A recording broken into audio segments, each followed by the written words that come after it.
The CBS Radio Mystery Theater presents...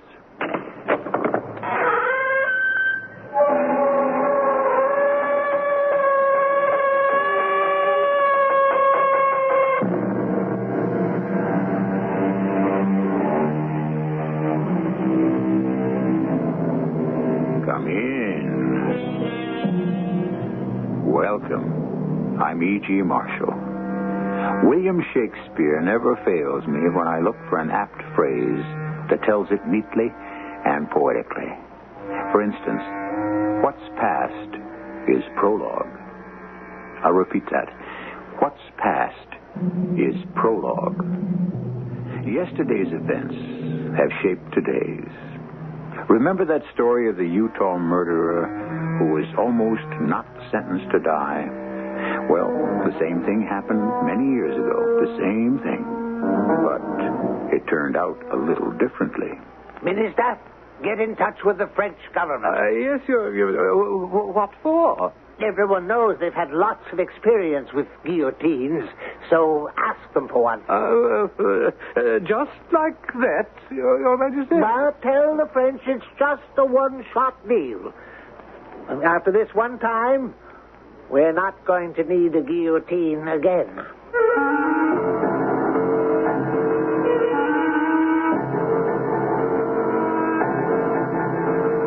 Our mystery drama, Much Too Much, was written especially for the Mystery Theater by Gerald Keane and stars Robert Dryden.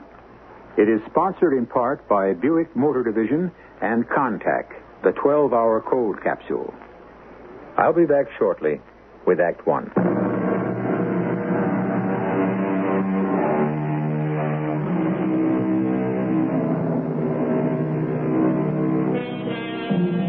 The man who couldn't be sentenced lived in an age long gone by and in a country still called Monaco. It is tiny, independent, and known the world over for its gambling casino, Monte Carlo. Monaco citizens are called Monegasques. Still are. And they had their king, ministers, even an army, 60 soldiers, and one general.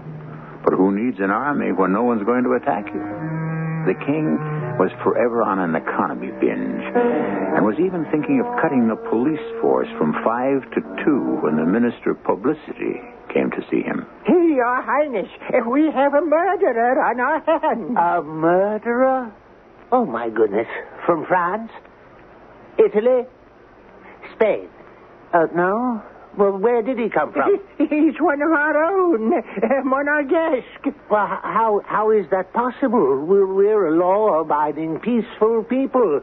Why, Monaco has never had I can hardly bring myself to say the word. Well, we have one now. Oh, sad, sad. Good thing King and Queen Senior, the father and mother, didn't live to see this day. Progress, civilization, a better world. And you end up with this. A man killing a man. A man killing a woman, Your Majesty. Worse. Well, just don't stand there. Get cracking with the Minister of Justice and the lawyers and so on. Oh, this is a sorry day indeed, Minister of Publicity. And you can quote me on that.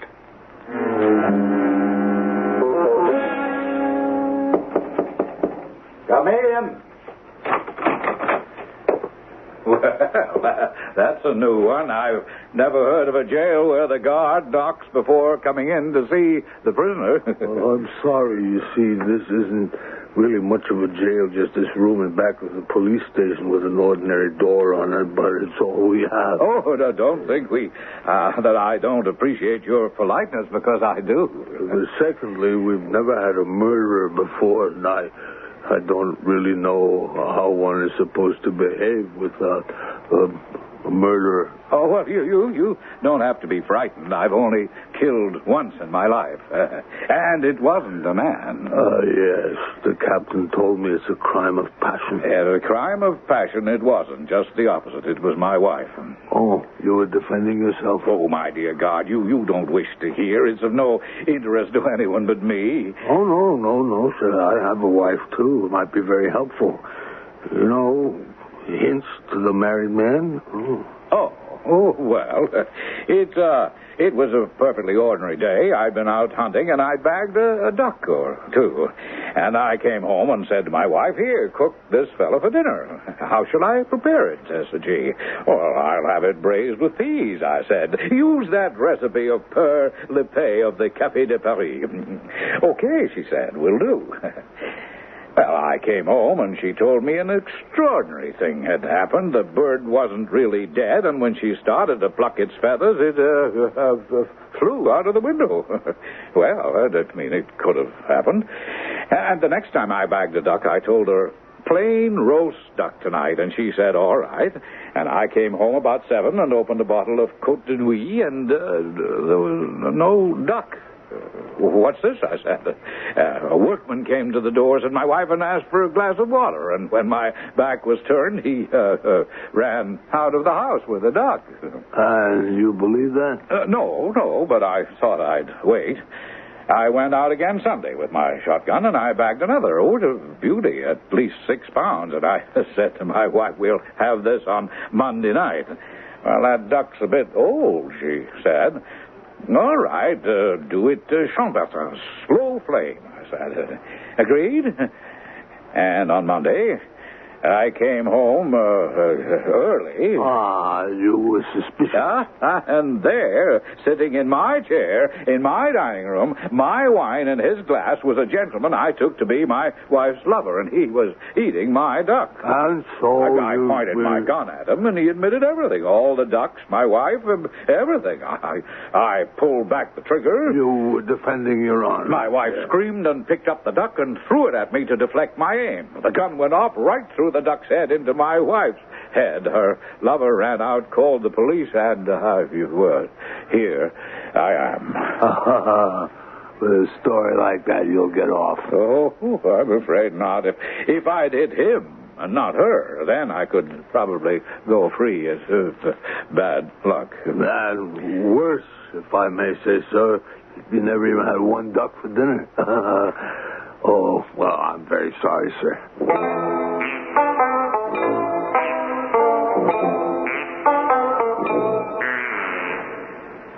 Your Majesty, the court has reached a decision, and I have asked the Minister of Protocol to tell it to you. No, please, can't you see I'm trying to find my spectacles? Sire, it is the case of the man who killed his wife. Oh dear. Not a problem. Oh, not at all, sire. No problem. He has been condemned to die. Splendid. So? Well, Monegasque law directs he should have his head cut off. Yes, we know the law. We know. Now, where do I sign? Right above the royal seal, Your Highness. Well, now, what are you two standing about for? Your Majesty. If the fellow must be executed, well, then execute him. You heard me? Execute him. Get it over with.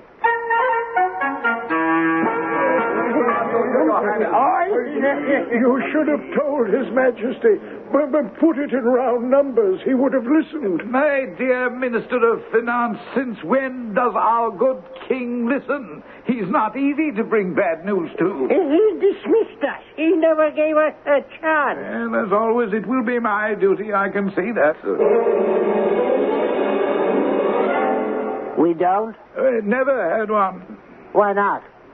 Other kingdoms do. Never needed one. There's no other way? None. Ah. Since we must execute, I'm afraid the guillotine is the only way. Well, of course, I could have told you that. It seems to me the answer is for us to have a guillotine of our own.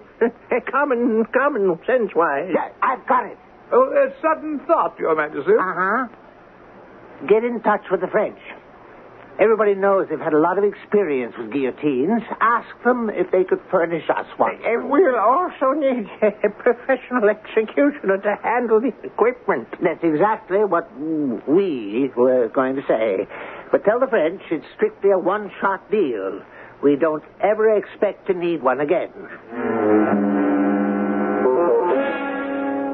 Your Majesty, may we? Oh, come in.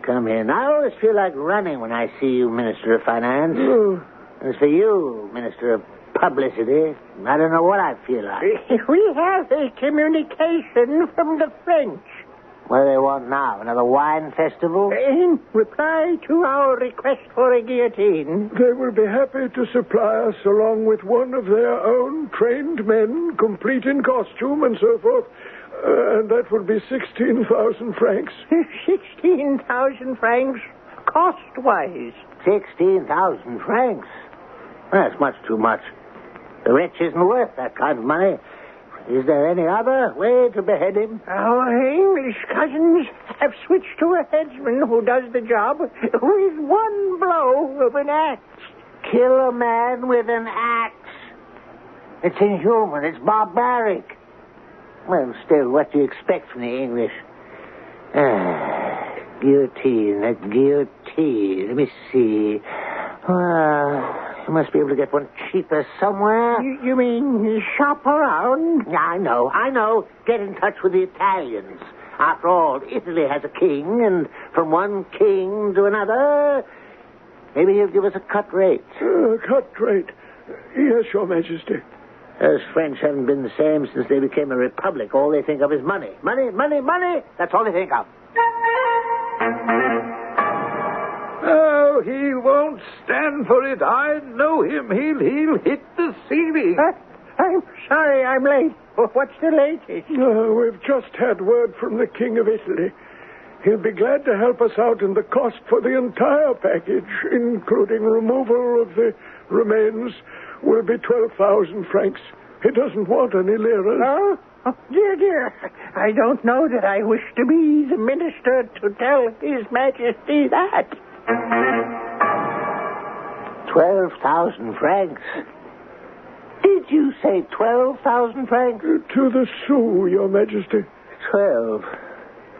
That's 4 less than 16. It's not much of a discount. Now, the rascal is still not worth that kind of money. Well, hardly, Your Majesty. 12,000? Get up that sum, we'd have to tax every adult Monegasque 2 francs a head. I don't think the people would stand for it. Oh, they wouldn't, Your Majesty. No, there'd be a ruddy riot. No, it's still too much. Still much too much. Have I made that clear?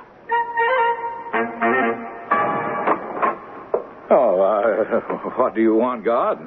Is everything satisfactory, prisoner? What? Your dinner. Is everything up to your expectations? I should say not. Do you call this filet de sol Silvestre? And the second course, does this scrawny, geriatric capon deserve the name poulet rôti beau séjour? You're not happy with the fish and the chicken? Well, they're an insult to my palate. You can tell the king's cook that I am decidedly unhappy. This may be fit for a king, but not for me. Hey, what's this? What's all this? He doesn't like the food, Captain. Oh, now, come now. You're a prisoner, sir. In fact, a condemned murderer.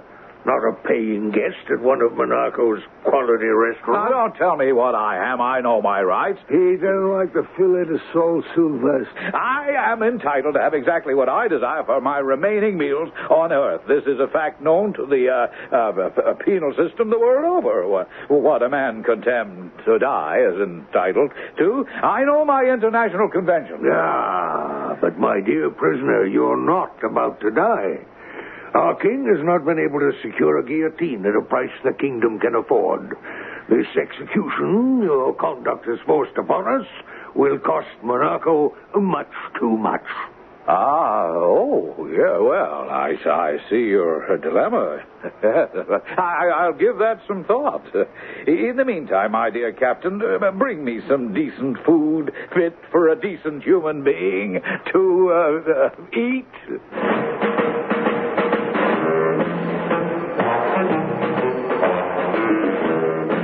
So there you have it.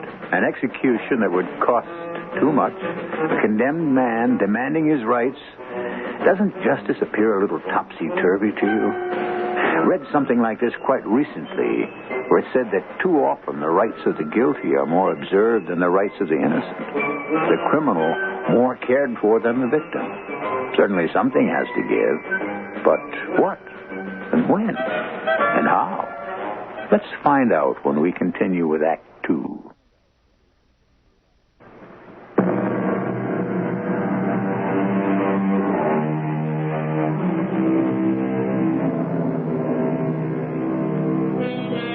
Old Bill Shakespeare hit it right on the head when he wrote, "Liberty plucks justice by the nose. The baby beats the nurse." Isn't that what we have here? A kingdom trying to mete out justice, if it can be had at a bargain. A guilty man screaming about his own rights, oblivious to the right to live of the person he killed. Now back to the story. The next morning, the prisoners summoned the captain of the guards. Oh, yeah. Well, I have been thinking over your problem, Captain, and I believe I can be of some small assistance. I happen to have some excellent personal contacts with the King of Sweden. Sweden, of course, has never adopted the idea of beheading as capital punishment. But I happen to know for a fact, the prisoner told me, that Monsieur Joseph Ignatz Guillotine... The one who invented... Yes, I know. Well, may I finish? Had sent to the King of Sweden a guillotine and an operator on approval. The prisoner said he might be able to persuade the King of Sweden to lend the machine to us so we could have our execution. Oh, well. Good thinking. That's worth the offer. Should we pass the word along to, you know who? Oh, yes, I think His Majesty would approve. I'm quite impressed with your prisoner, Captain. Thank you. I can see he's an honorable soul, regardless of his transgressions. One who understands that justice is justice. Here. There is only one slight drawback. Isn't there always? Odds wise. We must bear in mind Sweden is many, many more kilometers from Monaco than France or Italy. It'll take months before we can expect delivery. Sailing vessels, storms, what have you. I'm sure the prisoner won't object to such a stay of execution. And he most certainly won't object. But will we? Why should we? Well, it's his term. What, a convicted murderer has term? In exchange for his personal letter of endorsement to the King of Sweden. Of course. After all, gentlemen, he's got the contact. Endorsing the loan for his own execution. But he wants something in return. I think that's valid. He's the contact man. Our man in Sweden, as it were.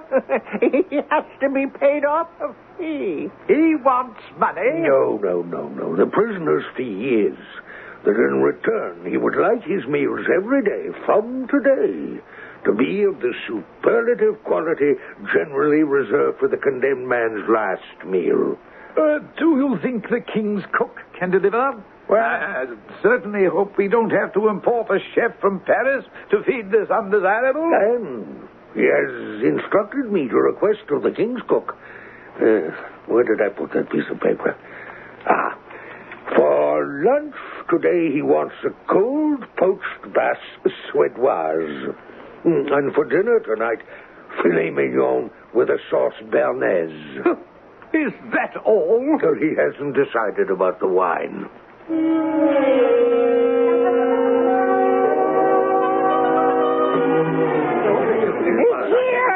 It's arrived! It is arrived! Well, of course it's arrived. We've been watching them all morning, setting it up in the courtyard. I'd say half of Monaco is out there. Well, look at the people. Why don't we go down and mingle with the crowd? A good way to get a sampling of public opinion. What do they think of a guillotine? Should Monaco own its own? That kind of thing. Let's go. It should be interesting. Yes, good idea. There's what I'd call a holiday atmosphere, wouldn't you say? I remember your father was always interested in these happenings, Your Majesty. When he was a prince, we were, as young men in France together during the Inner Sanctum... Incognito, I trust? Oh, absolutely. We were at the Hôtel des Cinq, just about as far from the tumbrel as we'll be at this window. Come see. I don't know that I care to, frankly. I've got a queasy stomach. Oh, today is only the test flights downward of the blade, just to make sure. You see those two upright posts with the cross beam to hold it together? They're grooved so that the knife will fall swiftly. What's that? Can they see me? Us? That's for the executioner. That little fat fellow with all those muscles? Well, what's he doing now? I can't see a thing without spectacles, and nobody can find them. He has a stone and a file, and I believe he's sharpening the blade. They do leave everything, those French, don't they? Well, the blade got a little rusty after the long sea voyage from Sweden. Are you sure they can't see us? Why are they cheering? Well, he's running his finger along the blade and licking it. Now he's taking a bow. Now he has, let me see, 1, 2, 3, 4, 5, 6, 10 guards, and they're all pulling the cord to lift the blade up into place. Oh, it won't move. 10 men, and they can't budge it. He's kicking the blade. Splendid, splendid, good man. Kicked it twice, and the darn thing traveled up the post like a monkey shinnying up a palmetto tree. Now the executioner is going to do some trial runs. It won't move. He's just supposed to give it a yank, and it triggers. Now he's talking to the captain. 10 more men. March!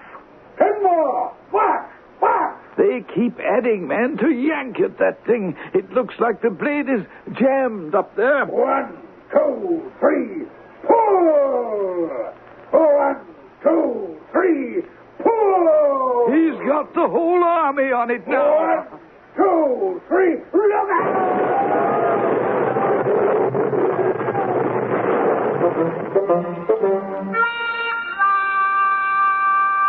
Your Majesty, now if you what? vouchfive me the opportunity... One at a time. I think we should thank the King of Sweden for that pile of firewood in the courtyard. We are not amused. I have asked you here for your thoughts on the disposition of the prisoner. Minister of Justice. The law says execution, but not by whom.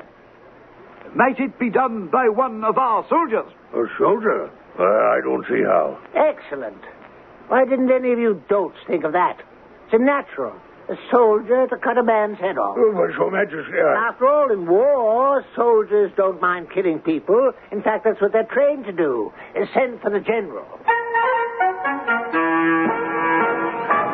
Soldiers of Monaco, I ask now for volunteers to assist justice in this small but great land of ours.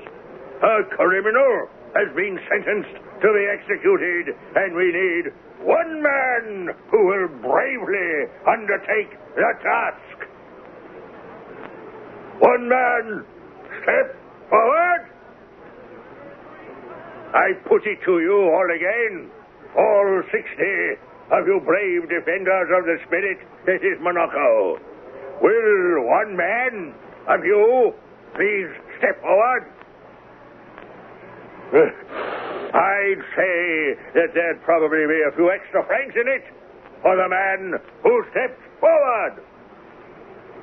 Captain, may I have a word? General? They won't buy it. In combat, yes. But to them, execution is cold blood. I had my doubts all along. But the king said do it, so I tried. Well, I'll tell him. I tried to. He'll listen to you, General. You've got more stars. I'll say that a soldier simply does not know how to cut off a head. It is not in our manual of arms. Well, it's about time. I've been waiting 7 days to learn what progress we're making. To bring you up to date, Your Majesty, the army declines. And I think if you were to examine our Monarchan Code of Military Honor, you would certainly not find any reference to the duty you wish the soldiers to perform. I took the matter up with the ministers, and execution by firing squad was suggested. Clear thinking. Yes, why not? Well, however, the rifles issued to the men are not accurate enough. And, in fact, on our test range just the other day, 3 of my men were injured when the guns fired backwards and the stocks dislocated 3 shoulders. I don't want to hear any more. I simply do not wish to hear any more. An army to defend the crown without accurate rifles? It's incredible. For many years, I have been requesting authority to update our weaponry. The Minister of Finance has our estimate. Why, with those things, we can't even hit rabbits at 30 yards. That's enough. We shall have a talk with the Minister of Finance on that subject on another day. Your Majesty, I submitted a budget for your signature 2 weeks ago, and you said, not now, it costs much too much. First things first. The condemned man, and how do we condemn him? Huh? All right, now. Any more bright and cheery news for your king?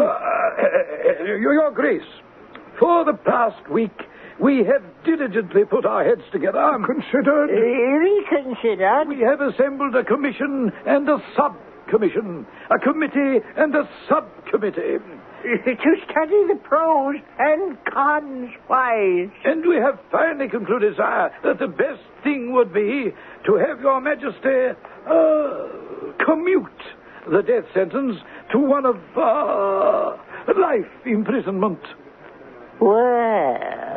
That way we could extricate ourselves from this miserable pickle, and you, sire, would be hailed as a monarch of mercy.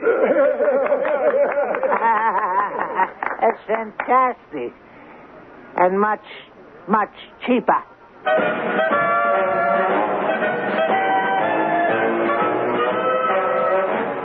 I have the feeling that you out there listening are probably way ahead of me, and that certainly you suspect our penny-pinching sovereign is going to be paying much, much more in the interests of justice than...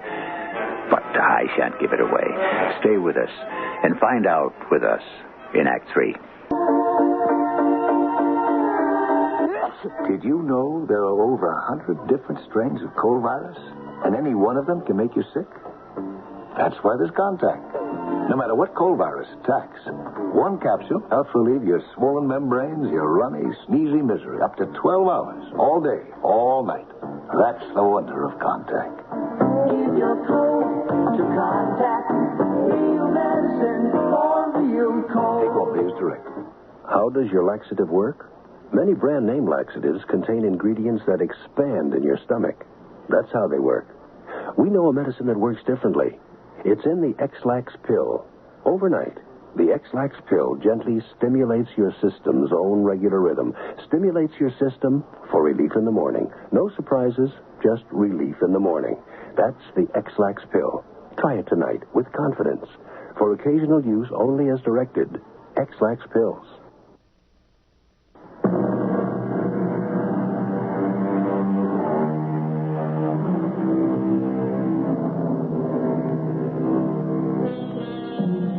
Let's return to the shenanigans of this extraordinary royal household of the long, long ago days in the history of this tiny country. To begin Act 3, let me just tell you that as soon as the king thought he had solved the problem of the plaguing prisoner, a new obstacle showed up. For not anywhere within the borders of Monaco was there a prison suitable for a man sentenced to life imprisonment. Oh, yes, we have a lockup, Your Majesty. But for a prisoner to spend the rest of his life in, hardly. What is it used for, General? Oh, overnight offenders, that's all. A shoplifter, a wife-beater, a drunk. Of course, we could have one bill. Not so fast with the Crown's money. Why don't I have a look around and see what we have on the premises? General, do you mind? You? Your Majesty? Are you sure you want to do this yourself? Why not? It's a fine day. Here now is a possibility. The Royal Aquarium. The Royal Aquarium. Oh, no. Smells too fishy to me. We must remember that the poor fellow is going to spend the rest of his natural life here. No. We don't have to go one step further. The Royal Zoo is no better than the Royal Aquarium. We cannot have the fellow die of asphyxiation. No.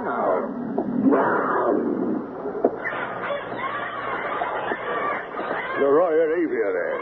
Yes, the Royal Aviary. This is quite unsuitable. What did you say? Break his eardrum. What? Let's get out of here.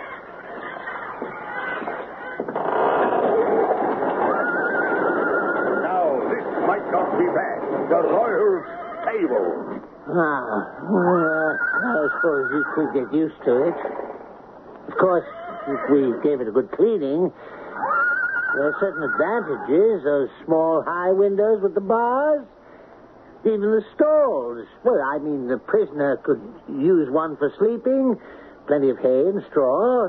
Another stall for eating. Makes quite a suite. And all this begins to make sense. Your Highness, may I call your attention to one slight drawback? Yes? If the Royal Stables becomes the Royal Prison, where will we keep the Royal Horses? Actually, down here, Your Majesty, is my favorite. I've reserved suggesting this as a prison for last. Your Majesty, the Royal Wine Cellar. My gracious, the Royal Wine Cellar. I haven't been down here in years. No, not the Royal Wine Cellar for a prison. It's too great a temptation. The very place. How stupid of me. Why didn't I think of it before? We have a stone guardhouse not 50 yards from the palace kitchen door, within full sight of the barracks and the entire army. Let's have a look at it. If this place is what you say, I think we can safely announce our decision to our people. You know, my dear General, had the fellow not been so exceedingly cooperative dealing with the Swedes and so forth, I would not have taken such a personal interest in his case. It's quite a good turnout down there. It's a nice crowd.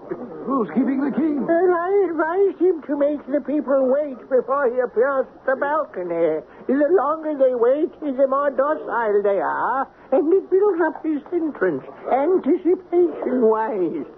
Oh, Your Majesty, we were just talking about you. Yes, well, will somebody please pull the ermine collar back from my ears?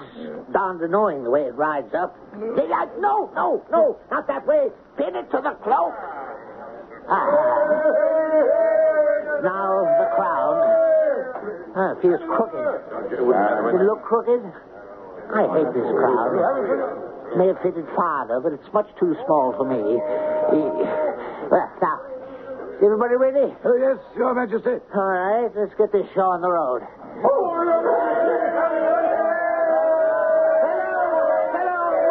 Fellow monarchs, loyal subjects of the crown, we're all aware of the tragedy that's befallen our peace-loving, law-abiding land.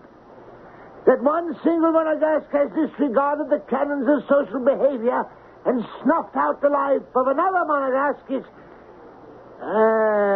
yes, well, it's pretty bad, to say the least. However, there is the act of forgiveness. Is that not so? Who here would like to see a man die? Let me hear your voices. I'm sure very few.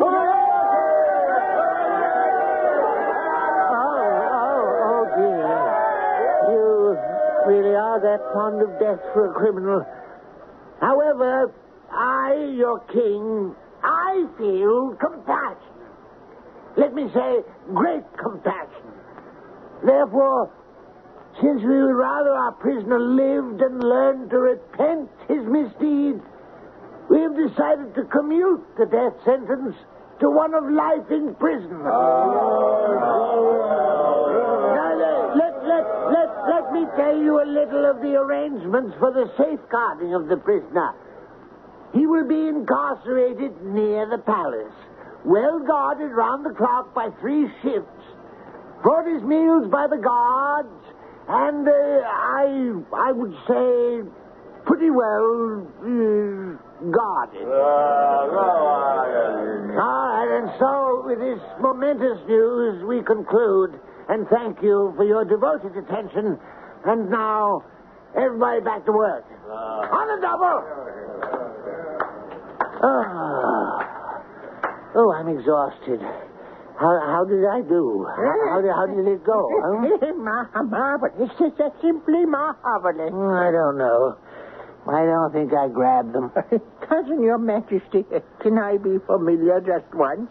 I would say that this life imprisonment is the best thing you ever did. Well, at least it's cheaper.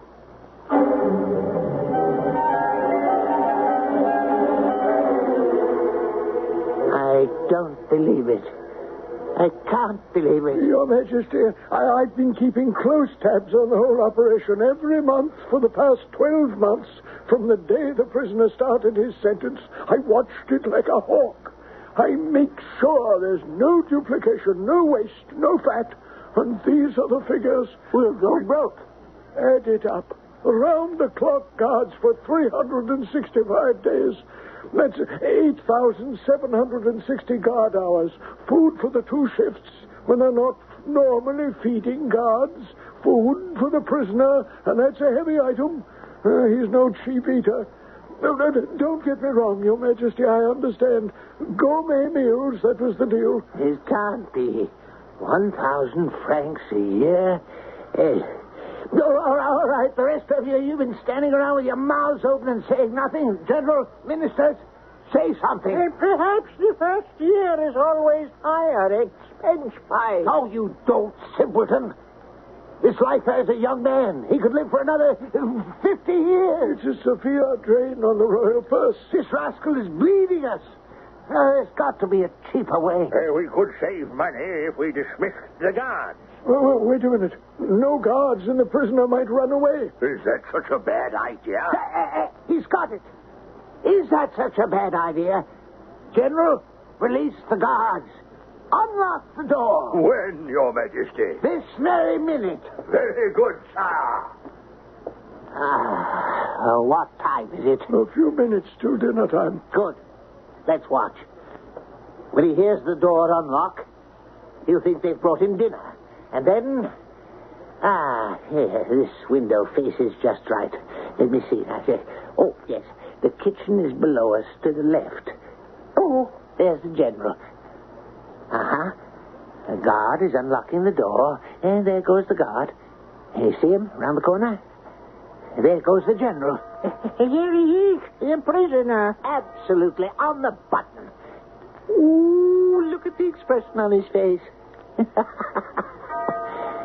Where is my guard to bring me my dinner? Oh, I wonder if he realizes he could escape right now. He could escape. The prisoner has disappeared. Which way did he go? I know he didn't go back inside.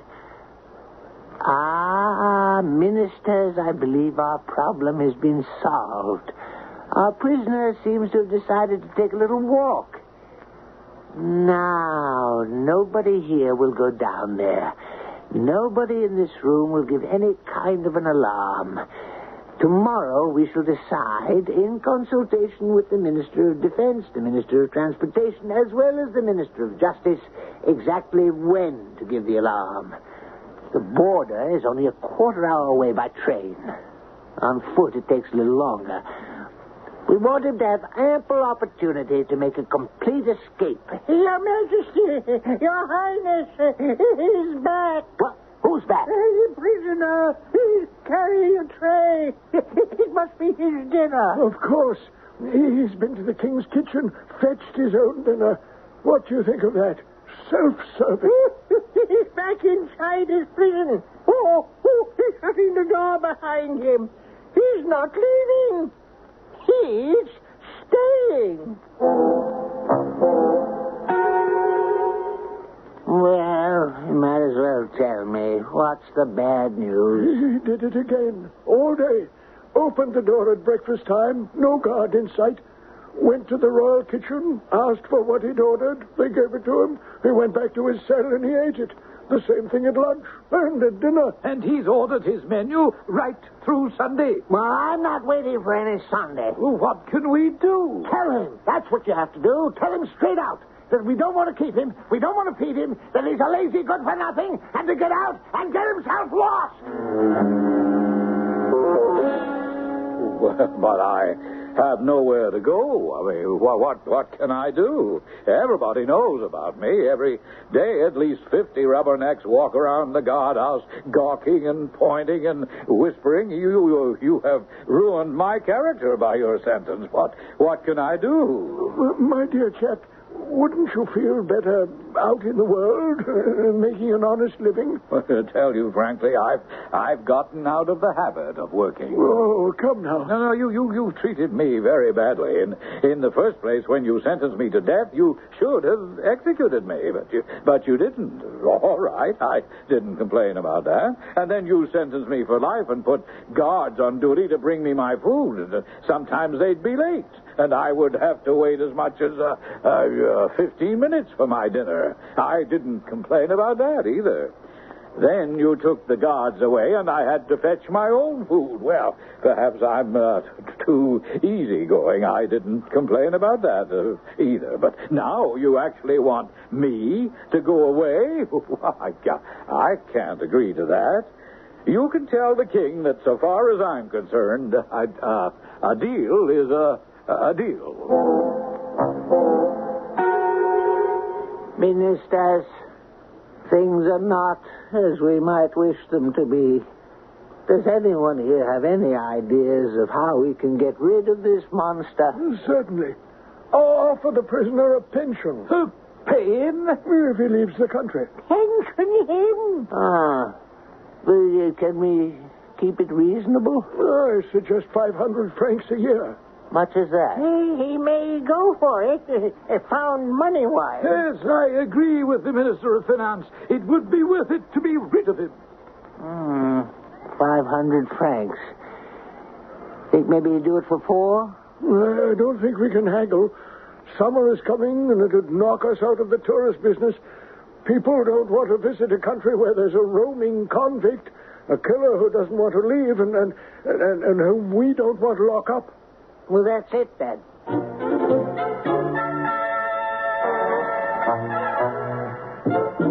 500 per annum, and that is it. Take it or leave it. That's what the king said. Well, I guess I don't mind. So long as you give me your ministerial assurance to pay it promptly and regularly. Oh, you have His Majesty's word. On that condition, I am willing to do it. Oh, yes. I'd like this year's pension in advance so I can get settled in. Certainly. Good enough. Well, then, I shall be off. See you next year, same time. Oh, and, Minister, there's a half a bottle of Montrachet over there, if you'd like to finish it. It's an excellent year. It's a pity to let it go to waste. And so the matter was settled. The prisoner took his money, took the train, and in 15 minutes was out of the country. He bought a bit of land just across the frontier and started market gardening.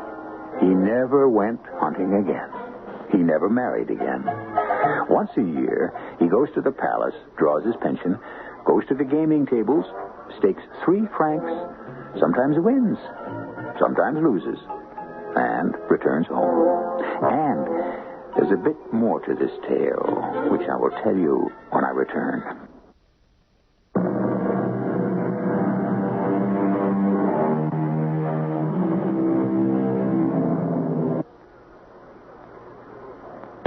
You can find the story you've just heard written in Russian by the great Leo Tolstoy. And it in many countries. Too many. I'd say it was a good thing our prisoner did not commit his crime in a land where they don't begrudge the expense of cutting off a man's head or the expense of keeping him in prison for life. To wind up, let old Will Shakespeare have the last word. Use every man after his desert, and who shall escape whipping? Our cast included Robert Dryden, Ian Martin, Court Benson, and Earl Hammond. The entire production was under the direction of Himan Brown. This is E.G. Marshall inviting you to return to our Mystery Theater for another adventure in the macabre. Until next time, pleasant dreams.